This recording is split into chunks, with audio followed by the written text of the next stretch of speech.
السلام علیکم ورحمۃ اللہ وبرکاتہ۔ پیارے سامعین، آج کا کلاس ہے سورہ شورى آیت نمبر 99، تفصیل سے بیان کیا جائے گا۔ اللہ تعالیٰ کی بابرکت نام سے شروع کرتا ہوں۔ بسم اللہ الرحمن الرحیم۔ شروع اللہ کا نام لے کر جو بڑا مہربان نہایت رحم کرنے والا ہے۔ میرے سامعین، ایک بات میں عرض کرنا چاہوں گا، میں کوئی عالم نہیں، بس ایک شوق رکھتا ہوں اور تھوڑی محنت کر کے میں آپ کو قرآن کی آیت، تشریح، حدیث سے حوالہ لے کر پیش کرتا ہوں۔ تھوڑی سی محنت کرتا ہوں بس آپ کے لیے۔ اللہ تعالیٰ میری اس محنت کو قبول فرمائے، میری بات کو سنے، پرکھے، دیکھے کہ کیا بات کیا جا رہا ہے۔ اللہ تعالیٰ عمل کی توفیق عطا فرمائے۔ اللہ تعالیٰ جسے چاہے اپنے علم سے نوازے، یہ اللہ کا دین ہے، اللہ کی عطا ہے۔ بس ہمیں اللہ کے دین سے جڑنا چاہیے، محمد صلی اللہ علیہ وآلہ وسلم کی شریعت سے ہمیں جڑنا چاہیے۔ بات کوئی بھی کہے، دین کی تبلیغ کرے، صحیح کرے، آپ کو صحیح لگے تو بات کو سنے، سمجھے اور عمل کرے۔ اور قرآن سے جڑنا بہت ضروری ہے، اور میں آپ کو قرآن ہی پیش کرتا ہوں۔ اللہ تعالیٰ میری بات آپ کے دل میں راسخ فرمائے، آمین۔ آئیے آگے بڑھتے ہیں۔ سورہ شورى آیت 99 میں اللہ تعالیٰ فرما رہے ہیں وَمَا أَضَلَّ لَنَا إِلَّا الْمُجْرِمُونَ۔ اس آیت کی لفظی ترجمہ کرتے ہیں، بعد میں اس کا ترجمہ کریں گے۔ اور بھی، ما نہیں، قطعی نہ، یہ یہاں نفی کے لیے ہے۔ أَضَلَّ لَنَا، انہوں نے ہم کو گمراہ کیا، ہلاک کیا، راہ راست سے بھٹکا دیا، الا سوائے، مگر، بلکہ، المجرمون، وہ مجرم لوگ، گنہگار، بدکار۔ اس طرح حرفاً مطلب بنتا ہے، اور ہمیں گمراہ نہیں کیا سوائے مجرموں کے، یعنی ہمیں تو صرف مجرم لوگوں نے گمراہ کیا تھا۔ آئیے اس آیت کی لفظی ترجمہ کے بعد اس آیت کی ترجمہ کرتے ہیں۔ اور ہم کو تو صرف وہ مجرم لوگ ہی گمراہ کر چکے تھے، یا ایک اور نرمی والے انداز میں، اور ہمیں گمراہ کیا گیا، مگر یہ گمراہی تو صرف مجرموں کی طرف سے ہوئی تھی۔ میرے سامعین، یہ آیت کی شان نزول کیا ہے، میں اس پہ بھی بحث کرنا چاہوں گا۔ سیاق و سباق کی آیت کہاں کھڑی ہے اور کیا معاملہ ہے، آئیے سنتے ہیں۔ سورہ شورى سورہ نمبر 26 ایک مکی سورت ہے، جس میں معتدل پیغمبروں کی کہانیاں، دلائل توحید اور کفار مکہ کی نفی حجت بیان ہوئی ہے۔ آیت 99 وہ جملہ ہے جو قیامت کے مناظر کے پیش منظر میں آتا ہے، جب شرک و ظلم والے اپنی جگہ جواب دہ ٹھہرائے جائیں گے اور ایک دوسرے پر عذر تراشیں گے۔ پورے سیاق میں اللہ تعالیٰ یہ حالات پیش کرتے ہیں کہ لوگ ایک دوسرے کو الزام دیتے ہیں اور کہتے ہیں ہم کو وہی لوگ گمراہ کر گئے تھے، مگر حقیقت یہ ہے کہ ہر شخص اپنی انتخاب اور عمل کا ذمہ دار ہے۔ آئیے اس آیت کی تشریح کرتے ہیں۔ تشریح نکات نمبر 1، یہ آیت ایک عذر نادہانی، الزام تراشی کا اظہار ہے۔ قیامت کے روز جب گمراہ قومیں ایک دوسرے کو ملامت کرے گی تو ان میں سے بعض یہ کہیں گے کہ ہمیں راہ باطل پر انہی نے ڈالا، المجرمون، یعنی جن لوگوں نے ظلم و باطل کو پھیلایا۔ ایک سطحی اعتراف ہے، مگر اس میں تسلیم ذمہ داری، اکاؤنٹیبلٹی کی کمی ہے، یعنی وہ اپنی خود کی خواہشات، انحراف یا عمل خلاف ضابطہ کو نظر انداز کر کے بیرونی ذمہ داریوں کو مورد الزام ٹھہراتے ہیں۔ نکات نمبر 2، المجرمون کا مفہوم اور تشریح لسانی۔ لفظ مجرم عام طور پر جرم کرنے والے کے لیے ہے، جو شرک، ظلم، فحشہ، سرکشی یا شریعت کی خلاف ورزی کرتا ہے۔ تفسیر میں مفسرین نے کہا ہے کہ مراد وہی لوگ ہیں جو باطل کے علم بردار اور رہنما تھے اور جن کے پیچھے عوام چل دیے، مگر قرآن اس انداز الزام کو ناکافی قرار دیتا ہے۔ ہر شخص اپنے عمل کا ذمہ دار خود ہے۔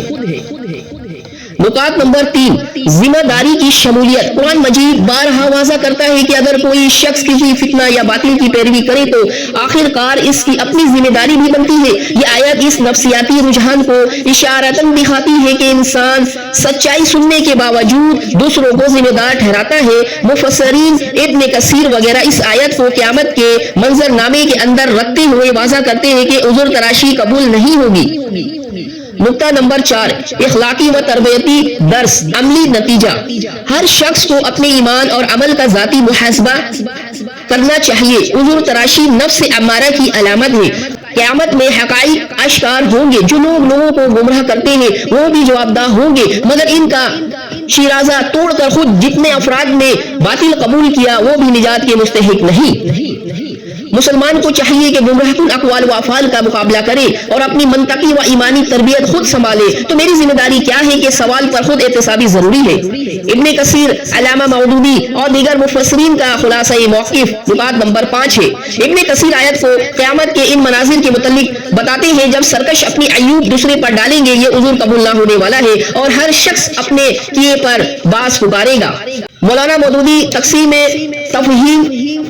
تفہیم وہ اس آیت کو اخلاقی و اجتماعی زوال کے طور پر دیکھتے ہیں. قومیں غلط رہنماؤں کا تعاقب کرتی ہے مگر اس کے باوجود اپنی ذمہ داری ٹال نہیں سکتی. آیا اس آیت کا کوئی مخصوص سبب نزول، اسباب نزول ہے؟ میرے سامعین، اس مخصوص آیت سورہ نمبر 26 آیت نمبر 99 کے لیے کلاسیکی مفسرین عام طور پر کسی منفرد تاریخی واقعے کو بطور سبب نزول بیان نہیں کرتے.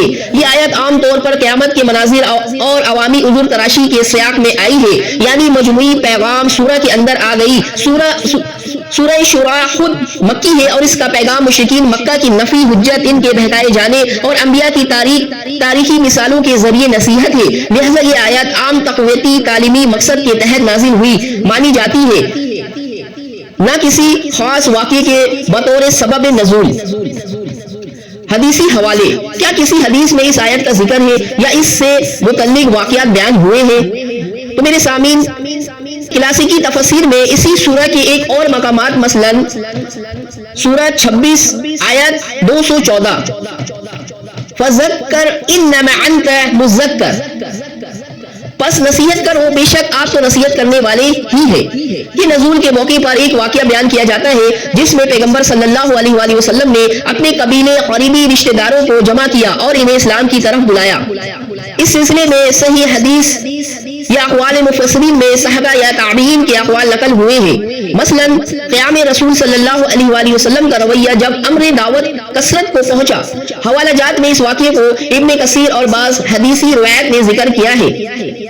البتہ تاہم مخصوصاً آیت 26 اور سورہ 26 آیت 99 کے لیے کوئی مشہور مرفوع حدیث صحت کے ساتھ منقول قول نبی صلی اللہ علیہ وسلم جو براہ راست اس آیت کی تشریح کرے اتنا معروف یا متواتر نہیں ملتا جتنا کہ آیات عمومی کی تفسیر میں مفسرین نے حوالہ دیا ہے. مفسرین نے آیت کی تفسیر میں عام تاریخی واقعات یا صحابیوں کے بیانات کا حوالہ دیا ہے، مگر براہ راست یہ حدیث کہتی ہے جیسی بہت مضبوط روایت کم دستیاب ہے. روحانی و باطنی اسراری پہلو تھوڑا گہرائی سے بیان کرتے ہیں. باطنی طور پر یہ آیت نفس انسانی کی ایک عجب کمزوری کو ظاہر کرتی ہے، بے حساب الزام تراشی. انسان اکثر اپنے باطنی نقصانات، عادات، برے، لاپرواہی کو قبول نہیں کرتا بلکہ بیرونی محرکات یا رہنماؤں کو ذمہ دار ٹھہراتا ہے. روحانیت میں یہی لمحہ تربیت کا موقع ہے جب آدمی محسوس کرے کہ وہ غلط ہوا تو معافی مانگے اور اصلاح کرے، ورنہ قیامت کے مناظر میں یہی عارضی عذر کارگر ثابت نہیں ہوں گے. آئیے عملی خلاصہ ہے. نمبر 1، قیامت پر ہر شخص ذاتی محاسبہ دے گا، عذر تراشی قبول نہیں. نمبر 2، گمراہ کن رہنماؤں کا مقابلہ ضروری ہے مگر ذاتی محاسبہ سے بچنا بھی نہایت اہم ہے. نمبر 3، معاشرتی سطح پر فہم قرآن فقہ صحیح اور اخلاقی شجاعت فروغ دینا تاکہ لوگ بہکنے کے بعد بھی اپنی راہ خود پہچان لیں. نمبر 4، تقوی، علم اور عمل تینوں کو زندگی میں نافذ کرے تاکہ ہمیں گمراہ کیا گیا جیسی سست دلیلیں آپ کی فکری دفاع نہ بن سکے. میرے عزیز بھائیوں اور بہنوں، یہ آیت اس وقت کی تصویر پیش کرتی ہے جب قیامت کا دن برپا ہوگا اور انسان اپنے کیے ہوئے اعمال کا حساب دے رہا ہوگا. میدان حشر میں مجرموں کی چیخ و پکار ہوگی، لوگ ایک دوسرے پر الزام ڈال رہے ہوں گے. کوئی کہے گا ہمیں فلاں نے بہکایا، ہمیں فلاں نے راستے سے ہٹایا، اور بالآخر زبان پر یہ لفظ آئیں گے ہمیں تو صرف مجرموں نے گمراہ کیا تھا. مجرم کون؟ مفسرین کرام لکھتے ہیں کہ یہاں مجرم سے مراد وہ لوگ ہیں جو خود بھی گناہ اور شرک میں ڈوبے ہوئے تھے اور دوسروں کو بھی اپنے پیچھے لگا لیتے تھے. یہ باطل کے لیڈر، سردار اور گمراہ کرنے والے لوگ ہیں. عذر تراشی کا منظر، قیامت کے دن گنہگار اپنے جرم کی ذمہ داری دوسروں پر ڈالنے کی کوشش کریں گے لیکن یہ عذر قبول نہ ہوگا کیونکہ ہر انسان کو عقل، شعور اور ہدایت ملی تھی مگر اس نے خود آنکھیں بند کر کے گمراہی اختیار کی. ذمہ داری کا اصول قرآن میں بار بار آیا ہے، وَلَا تَعْزِرُ وَازِرَةٌ وِزْرَ أُخْرَى، کوئی بوجھ اٹھانے والا دوسرے کا بوجھ نہیں اٹھائے گا. سورہ الانعام آیت 164. یعنی دوسروں کی پیروی کرنا اگر غلط ہے تو اس کا نقصان بھی اپنی گردن پر آئے گا. یہ آیت ہمیں انسان کی سب سے بڑی کمزوری دکھاتی ہے، ذمہ داری سے بھاگنا، اپنی غلطی کا اعتراف نہ کرنا، دوسروں کو الزام دینا۔ باطنی طور پر المجرمون صرف وہ لیڈر نہیں ہے جو گمراہ کرتے ہیں، بلکہ ہر وہ نفس امارہ ہے جو اندر سے ہمیں بہکاتا ہے، ہر وہ وسوسہ ہے جو شیطان ڈالتا ہے، ہر وہ ماحول ہے جو ایمان سے ہٹا دیتا ہے۔ یہ آیت ہمیں متوجہ کرتی ہے اصل دشمن باہر نہیں، سب سے بڑا مجرم تو اندر ہے، میرا نفس، میری خواہشات، میرا غرور۔ دینی شعور حاصل کرے۔ نمبر 1 کیسے؟ تاکہ کوئی بہکانے والا ہمیں قرآن و سنت سے ہٹا نہ سکے، ذمہ داری قبول کرے۔ نمبر 2 اپنی خطاؤں کو مانے، توبہ کرے اور اصلاح کرے، گمراہ کن ماحول سے بچے۔ نمبر 3 برے دوست، غلط میڈیا اور باطل نظریات، یہ سب المجرمون ہیں جو آج ہمیں بہکا رہے ہیں۔ محاسبہ نفس۔ نمبر 4 روزانہ خود سے سوال کرے، کیا میرا آج کا دن اللہ کی مرضی کے مطابق گزرا یا مجرموں کے پیچھے لگ کر گزر گیا؟ حدیث کی روشنی میں رسول اللہ صلی اللہ علیہ وآلہ وسلم نے فرمایا، آدمی اپنے دوست کے دین پر ہوتا ہے، لہذا تم دیکھو کہ تم کس سے دوستی کر رہے ہو۔ سنن ابو داؤد۔ یعنی اگر ہم گمراہ لوگوں کی صحبت اختیار کریں گے تو انہی کے رنگ میں رنگے جائیں گے، اور پھر قیامت کے دن ہمیں یہی کہہ کر بچنے کی کوشش کریں گے، ہمیں تو صرف مجرموں نے بہکایا تھا، لیکن وہ دن عذر کا دن نہیں ہوگا بلکہ حساب کا دن ہوگا۔ قیامت کا منظر ذرا سوچئے، میدان حشر ہے، اللہ کا عرش قائم ہے، فرشتے سب باندھ کر کھڑے ہیں، جہنم دھاڑ رہی ہے، گنہگار چیخ کر کہہ رہے ہیں، اے اللہ ہم تو معصوم تھے، ہمیں دوسروں نے بہکایا، لیکن اللہ کی طرف سے جواب آئے گا، ہدایت تمہارے پاس آئی تھی، رسول تمہارے پاس آئے تھے، کتاب تمہارے پاس آئی تھی، مگر تم نے دنیا کے مجرموں کی پیروی کو پسند کیا، اب عذر کا کوئی فائدہ نہیں۔ بھائیو، آج یہ آیت ہمیں جھنجھوڑ رہی ہے کہ کل کے دن ہم یہ عذر پیش نہ کریں، آج ہم خود فیصلہ کریں ہم کن لوگوں کے پیچھے چل رہے ہیں، قرآن و سنت کے پیچھے یا مجرموں کے پیچھے۔